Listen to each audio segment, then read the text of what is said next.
There is a kind of Paris that never makes it into postcards.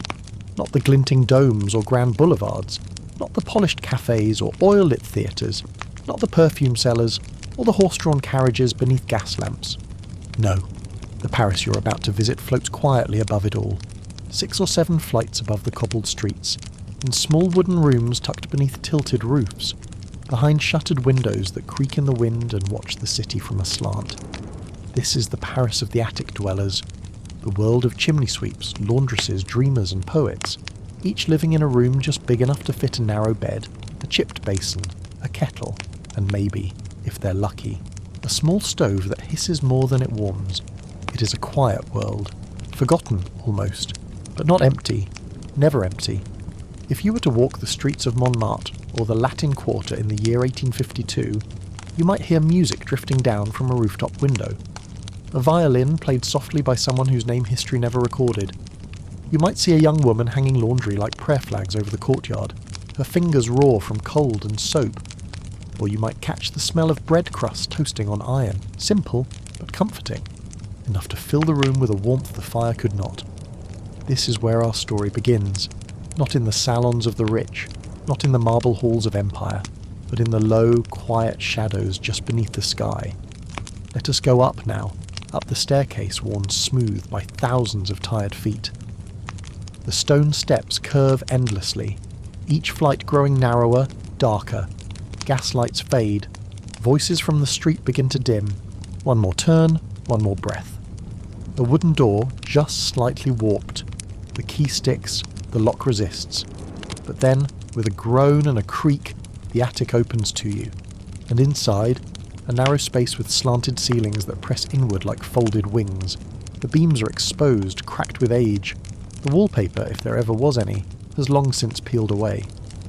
Only pale plaster remains, stained by time and rain and long winters. But the window, the window, is a wonder. Small, yes. A simple square of glass, perhaps with one corner broken and stuffed with cloth. But through it, Paris unfolds. The city stretches in every direction, rooftops and chimneys stacked like puzzle pieces. Thin smoke threads the sky. The dome of the Pantheon glows pale against the dusk. Somewhere below, someone is playing the accordion.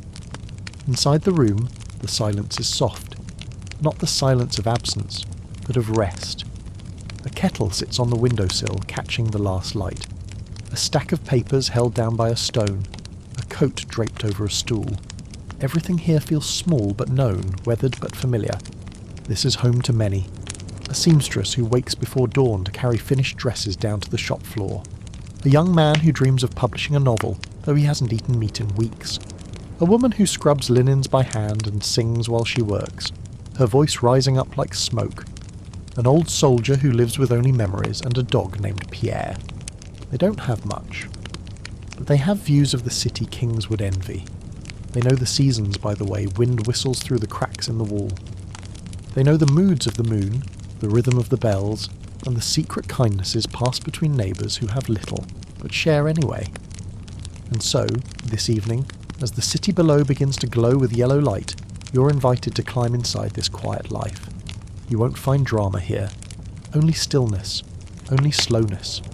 You may hear the creak of a chair, the echo of footsteps across the attic floor, the rustle of letters tucked into drawers, the sound of water poured into a basin, the whisper of hands warming themselves over a reluctant flame. You may hear the pigeons cooing on the ledge, the rain ticking gently against the window, a sigh, a yawn, a distant lullaby. These are not the sounds of history written in textbooks, but they are real, they are human, and they are worthy of being remembered, because it was here, in these attics, that the unseen Paris lived. The Paris that held its breath during revolutions. The Paris that sewed its own clothes and wrote poetry on scraps of paper. The Paris that washed and hung and folded and prayed. You'll find no grandeur in this story, but you'll find texture. The texture of frayed linen and coal dust, of chipped enamel bowls and cracked glass, of warmth earned by work, not wealth. As night settles in, the sky above the rooftops turns deep blue. The stars appear one by one, shyly at first, then all at once. The attic window catches their glow. The city's hum fades to a hush. And in the little wooden room at the top of it all, someone lights a candle. They sit beside their tiny desk, or maybe at the foot of their bed, and they hold a pen, or a needle, or a spoon. They hold something that means something to them, something simple, something true, and they breathe, just breathe, and so will we. This is your invitation, not just to observe, but to inhabit this quiet world, to see with their eyes, to listen with their ears, to feel the night settle in, to fall into the slow rhythm of life above the city. Let your shoulders soften, let your breathing slow. Let the rooftops of Paris rise around you. Let the candle flicker. Let the cold fade from your feet. Let the wind rattle the shutters gently like an old lullaby. You are in the attic now, and here there is nothing you need to do, nothing to solve, nothing to fix, just watch and rest. In a city so often praised for its boulevards and cathedrals, its salons and fountains, there exists another Paris, smaller, higher, quieter. It lives not on postcards or in paintings, but just beneath the sloping eaves, above the gaslit cafes and bakeries, where the rooftops crowd together like old friends, tiled and blackened and steaming in the morning sun. This chapter begins with a room no bigger than a stable. Perhaps it measures 10 feet across, maybe less. The ceiling is low and crooked, angled sharply where the roof comes down. You cannot stand upright in all parts of it. One corner has collapsed a little from rot. The floorboards bend and creak under even the lightest step. There is a draught that never quite goes away. But there is a window. A square, single-pane window set into the wall, whose glass is not entirely clear. One corner bears the faint, foggy crack of age, yet it opens inward with a groan of hinges and breathes in the world beyond. And what a world it reveals. From here, 6 flights above the street, Paris stretches in every direction. The rooftops pile and tumble, all uneven and overlapping. Some are crowned with clay pots and crooked chimneys, others bloom with laundry lines strung between rafters like festive ribbons. Pigeons gather on warm ledges, and when startled they rise in unison, a flurry of grey wings against the copper-tinged sky. The spire of Saint-Sulpice pierces the air to the west. The dome of the Pantheon rises pale and distant to the south. In the far distance the Seine winds like silver thread, visible only when the light is right. This is the view from above. Not the grand view seen from balconies of wealth, but the intimate one, the human one. The view from a small window in a room with a slanted roof and a cracked basin in the corner. A room that is lived in, known, and softened by time. In this attic you may find a small iron stove in the corner, blackened with use and slow to heat. A kettle rests atop it, rarely boiling but always trying. Nearby sits a wooden crate turned into a cupboard, with a few jars of dry beans, a cloth sack of flour, a heel of bread wrapped carefully in linen. There may be a chipped teacup, a spoon, a knife. These are not things chosen. They are inherited, gathered, salvaged. And yet they carry memory in every scrape and stain. A narrow bed hugs the wall beneath the slope of the ceiling. It is covered in a faded wool blanket, hand-mended in several places, and it smells faintly of coal smoke and lavender soap. Above it hangs a shelf nailed crooked into the plaster, where a small comb, a bar of lye, a stub of candle and perhaps a worn book sit quietly, like loyal friends waiting for their turn. The light changes everything in the attic. In the early morning, when the city yawns and stirs, the attic glows pale and blue. Sunlight creeps across the floorboards in long angles. The walls seem to stretch and breathe. Dust dances in the quiet air, and outside the window the bakery smoke begins to rise. If you listen closely, you can hear the baker shouting orders, the cartwheels rattling on stone, the cry of gulls over the market. At midday the sun floods in hot and bold. The air in the room thickens. The attic becomes both brighter and smaller. You hear the sounds from below more clearly now, children laughing, pots clanging, the snap of linens being hung to dry in the courtyard below. The city is alive, and yet in the attic time still feels slower, as if the heat is asking you to rest. But in the evening, the attic becomes a world entirely its own. As the sun dips low, the rooftops catch fire with amber light. The chimneys stretch shadows over each other. The pigeons settle into silence. The sounds of plates and cutlery rise from kitchens below. Laughter echoes faintly up stairwells. Lovers speak softly through open windows. Someone plays a piano on a lower floor. and the music floats upward like perfume. The attic dims into gold, then grey, then blue. A lantern is lit. The window reflects a faint glow, and suddenly the world outside disappears into darkness, while the world within becomes the whole of existence. You're no longer looking at Paris. You're looking at your cup, your candle, your hands in your lap. You are here, in this attic, in this moment. Above you, the roof groans quietly with the shifting of wood and weather. The ceiling boards speak in tiny creaks. The floor feels cool beneath your feet. The wind whistles softly past the window frame, as if reciting poetry. You may notice the things others would not, like the way light lands on the bowl of the spoon at exactly 6 o'clock, or the warmth of the wool blanket pulled to your chest, or how the scent of your neighbour's stew makes your own simple meal feel just a little more filling. You might hear your neighbours cough through the wall, followed by the familiar creak of their chair. They are home, and that knowledge, shared yet unspoken, provides a comfort no fire can. In this attic you are poor, yes, but not without richness. There is poetry in how little space you occupy.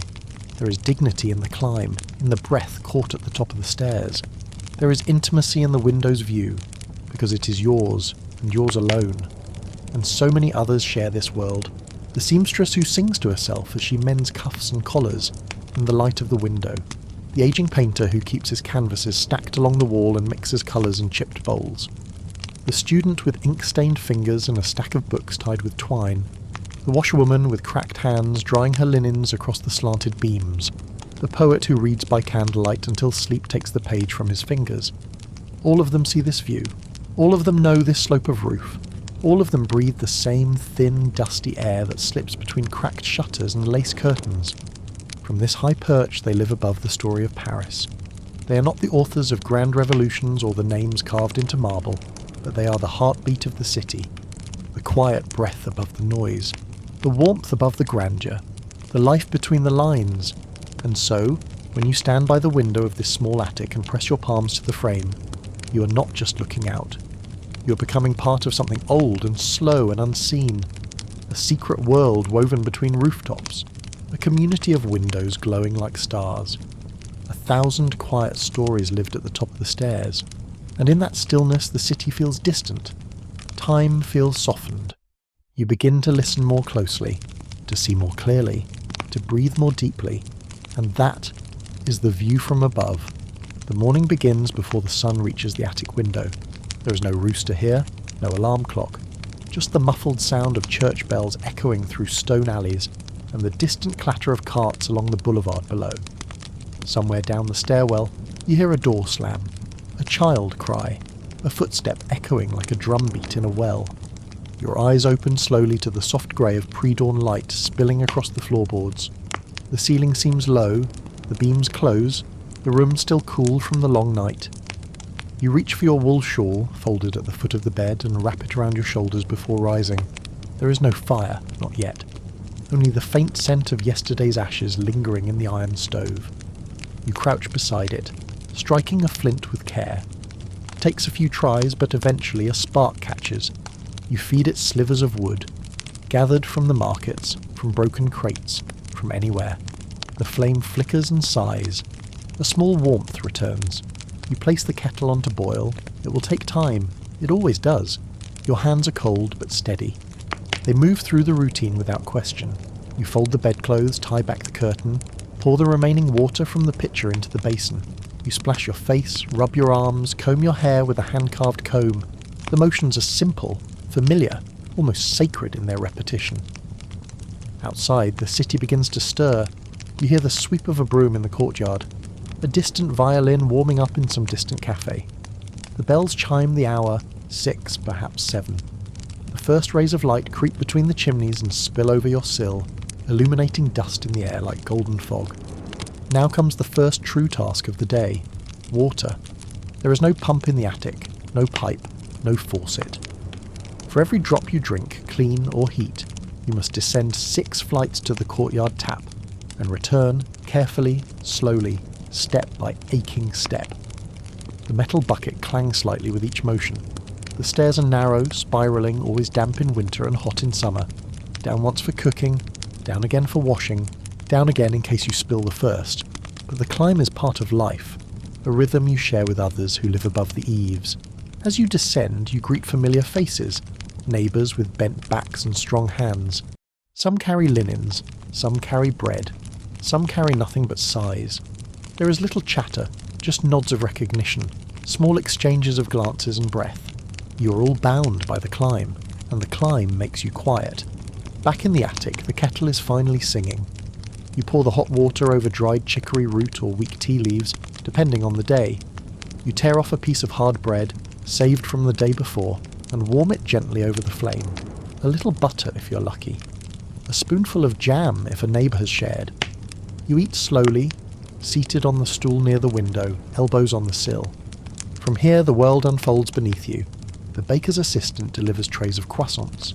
The seamstress across the alley hangs out bolts of fabric to air. You see a young boy feeding pigeons with one hand while clutching his schoolbooks in the other.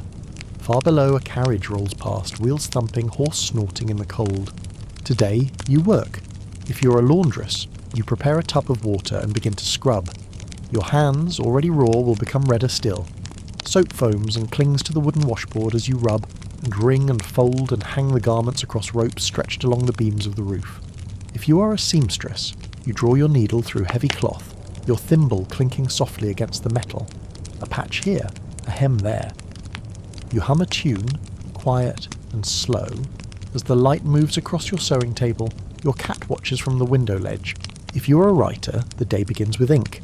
You dip your pen and scratch words into a leather-bound journal, your fingers stained with pigment. You pause often, not for inspiration but to think, to look out at the sky, to listen to the ticking clock next door. The hours pass not in bursts but in tides. At mid-morning someone knocks, a neighbour, offering a crust of bread or asking to borrow your bucket. You exchange a few soft words, then return to your work. The city is louder now. The bells ring more often. A baby cries somewhere on a lower floor. The shop signs below clatter as they are turned. By noon, the attic is warm. You crack the window to let in air. The smells of the city rise. Fresh bread, horses, boiling onions, dust. The sun hits the roof tiles outside, and their heat radiates back through the slanted walls. You remove your shawl, wipe your brow, stretch your arms toward the beam above your bed. Lunch is modest. Perhaps a thin broth with barley and carrot. Perhaps an egg if one was spared. You eat slowly, dipping bread into the soup, the spoon heavy in your hand. You look out again, and the world continues. Time has a way of melting in attics. By mid-afternoon the light has softened. If the wind picks up, it whistles past the eaves and rustles the parchment tacked above your desk. You might pause to mend your clothes, or write a letter, or wash a handkerchief. These things take time, and in this place time is generous. Sometimes you rest. Not because there is nothing to do, but because it's allowed. You lie back on your bed, the blanket pulled to your chin. You listen to the hum of the city below, always present, never pressing. You let your thoughts drift. And perhaps you nap. As evening approaches, the attic shifts again. The colours deepen. Gold turns to plum. The sounds grow softer. You hear the same carriage returning, the same violin below now playing a lullaby. The streets darken. The lights flicker on one by one like fireflies in a jar. Dinner is simpler still. A boiled potato, a slice of cheese, a piece of fruit. You eat in silence, the candle flickering beside you. The shadows grow longer, stretch across the beams. Your neighbour's voice floats through the wall. A quiet conversation, a laugh, then stillness, and then a moment of wonder. You open the window wide and lean into the night.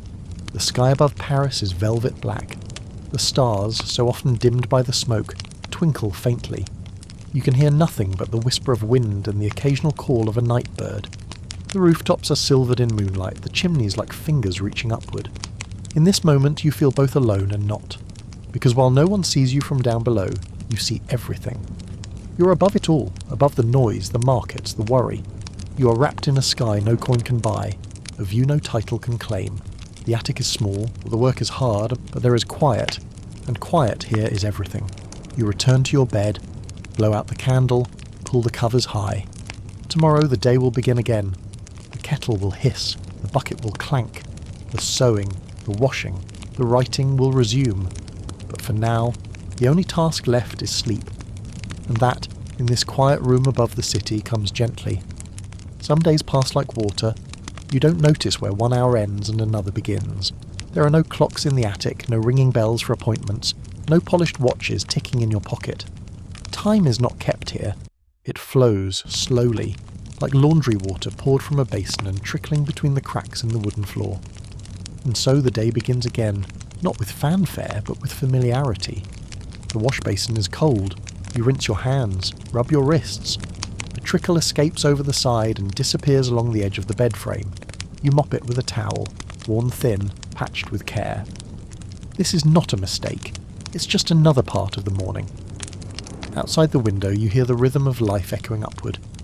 A neighbour pouring water from a second-floor window into a flower pot. The baker's apprentice clanging trays against stone. The pigeons tapping at the gutters, hoping for crumbs. And still, in the attic, all is still. The stove clicks and hisses. The kettle murmurs. The attic settles softly into the same old rhythm. Today, you wash. You begin by sorting garments, shirts, aprons, linens. Each one holds a bit of the past. The wine stain from a night of singing. The missing button from a hurried departure. The soot on a hem from days spent in coal cellars. You fill the wooden tub with water. Your hands tremble from the cold. You kneel on the floor beside the basin and drop in the soap. The bar is small, cracked, and wrapped in twine to hold it together. You press it to a shirt, rub it into the fabric, hear the rough rasp of fibre against board.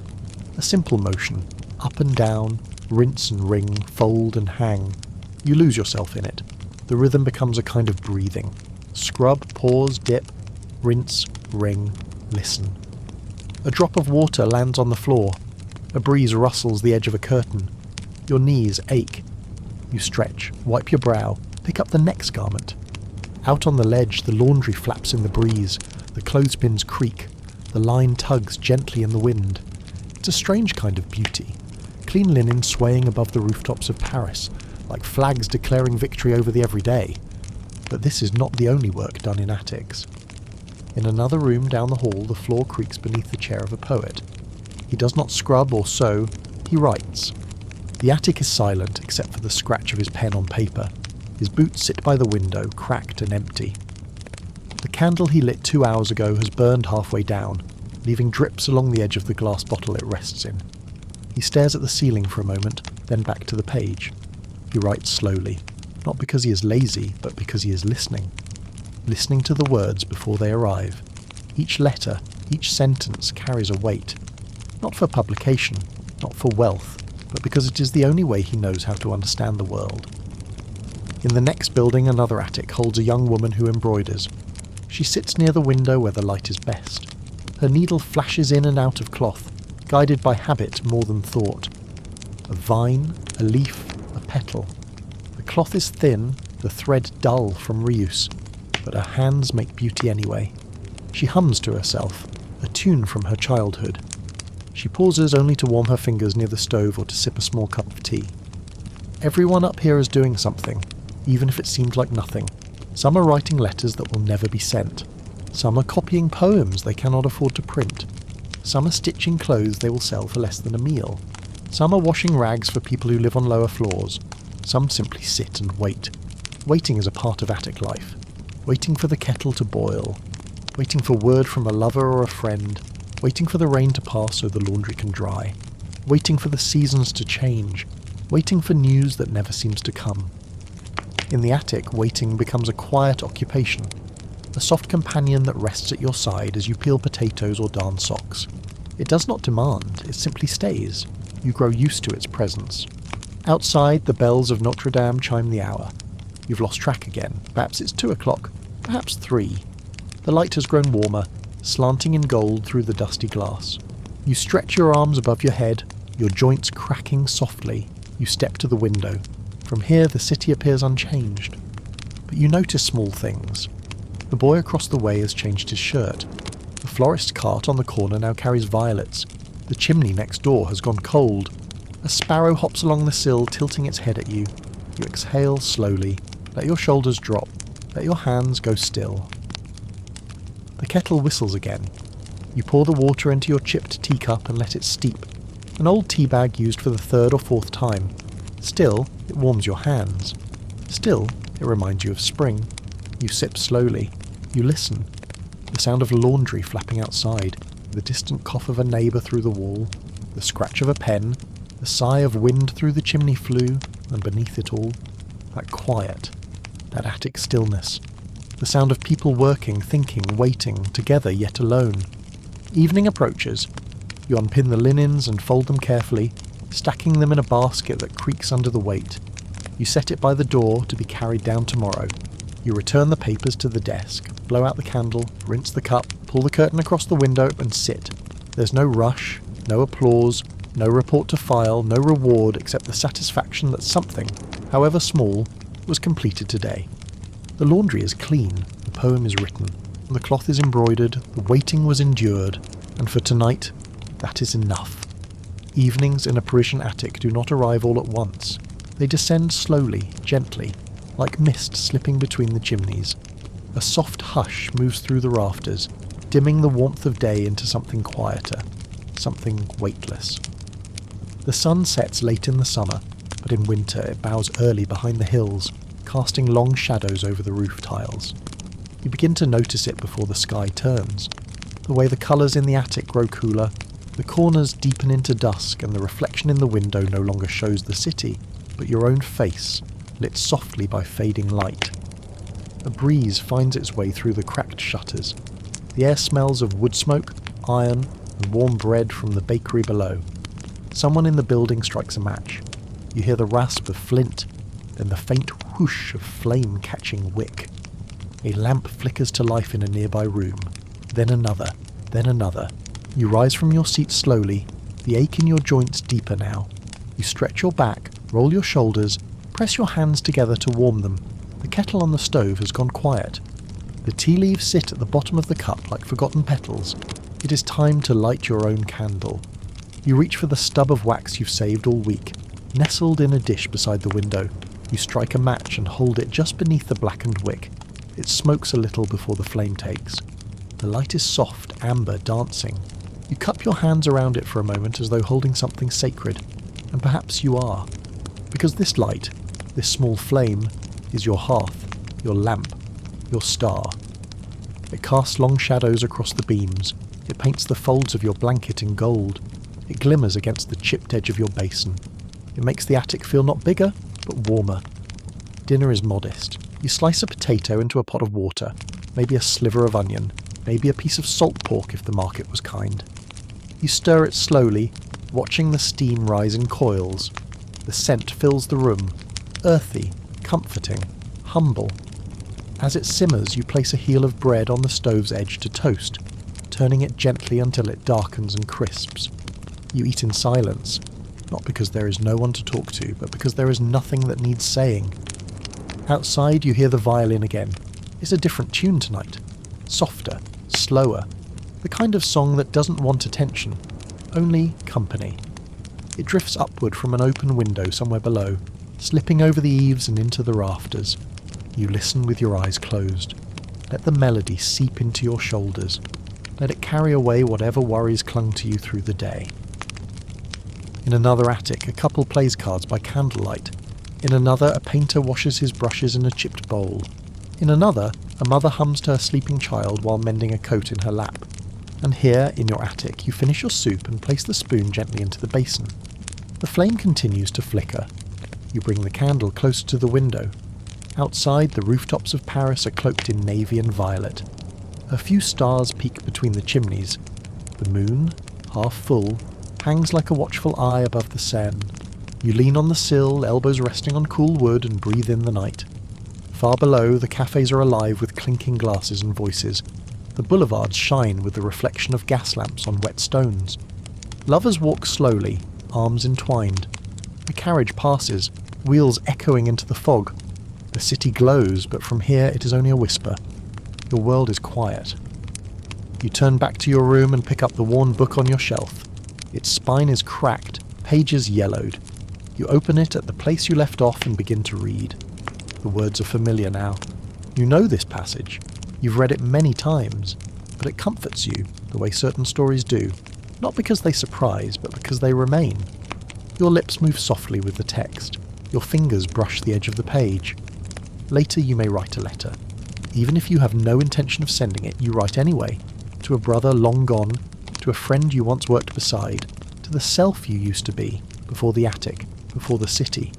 You write by candlelight, the pen dragging slowly over the page. The ink pools where your hand trembles. The candle sputters briefly, then steadies. You fold the letter and tuck it beneath the pillow. Tomorrow you may burn it, or keep it, or forget it entirely. Now you prepare for sleep. The basin is filled with lukewarm water. You wash your face slowly, pressing the cloth against your eyes, your cheeks, your forehead. The coolness soothes you. You dry off with a towel hanging from the beam. The bed waits, narrow, low to the ground, but welcoming. You unbutton your blouse, pull on your nightclothes, fold your garments neatly and set them on the stool. You sit for a moment before lying down, hands resting on your knees, eyes half closed. The candle is nearly gone. You watch it shrink, the wick bending lower, the wax pooling at the base. You whisper a prayer, though you're not sure who you're saying it to. Maybe to the wind, maybe to your ancestors, maybe to the stars. Then you blow out the flame. Darkness envelops the room, soft and full. But this darkness does not frighten you. It is familiar. It is gentle. It brings quiet where light once danced. You lie back on the straw mattress. Pull the wool blanket over your shoulders. Shift until you find the curve in the pillow that knows your head best. The silence deepens. But even now, the city has not stopped. You can still hear it, if you listen closely. The murmur of footsteps fading down the stairwell. The clink of a spoon in a teacup. The creak of a beam as someone turns in their sleep. The rustle of paper from the attic next door. The sigh of a candle being extinguished across the courtyard. The wind whistling gently past the shutter. And far beyond, the slow, patient breathing of the city itself. You are not alone. You are part of this. Of the rooftop world, of the candlelit hours, of the quiet just before sleep. And as your body relaxes, your hands unclench, and your thoughts begin to drift. You realise something very small and very important. That even in a cold attic above a loud city, peace can be found. In flame, in bread, in linen, in silence. And now it is time to sleep. Let the rooftops fall away. Let the stairs vanish. Let the wind carry you. You have done enough today. You have seen enough. You have heard enough. And now the attic watches over you. Its beams, its walls, its window to the stars. Rest. You are safe here. There is a stillness that only attics know. It settles after the lamps go dark, after the footsteps in the stairwell have faded, after the violin has played its last note beneath the eaves. It is not the stillness of absence, but of presence, of a day lived fully in quiet labour, of a life wrapped not in grandeur, but in intention. And so we return once more to the attic. The wind has slowed. The rooftops of Paris lie still beneath a silver sky. The chimneys no longer breathe. The pigeons sleep on their ledges, heads tucked beneath their wings. A single lantern sways gently outside a tavern door far below, casting a circle of light on wet stone. But here, high above the boulevards and bells, a different kind of light glows. It is the glow of a memory, of hands brushing dust from windowsills, of voices passing through thin walls, of warm tea held close to the chest, of fabric stretched across knees, of pen and ink, of needle and thread. This attic has watched generations come and go. It has heard whispered hopes and tired sighs. It has sheltered artists, servants, students and strangers. It has known joy and hardship and the long, quiet hours between them. It is easy from the outside to forget these spaces, to pass beneath their windows without looking up, to admire the domes, the monuments, the gilded avenues, and never wonder who sleeps just above them. But if you could float above the city tonight, if you could rise beyond the smoke and gaslight and see the rooftops stretch like an endless sea, you would notice something small, something easy to miss. The glow of attic windows, one here, one there, dozens, hundreds, each one a small world, each one alive with someone waiting, working, dreaming or resting. That is the secret of this place. That is the quiet truth above the noise. You do not need riches to have beauty. You do not need space to feel free. You do not need to be seen to be real. Because in the attic the sky is always close. The stars hang just above your head. The wind sings your name in a voice no one else can hear. And so, in this final hour, let yourself be still. Let your thoughts settle like dust on the beams. Let your heart beat slow like the city beneath you. Let your breath match the rhythm of the rooftops. You're no longer climbing. You're no longer waiting. You're no longer working.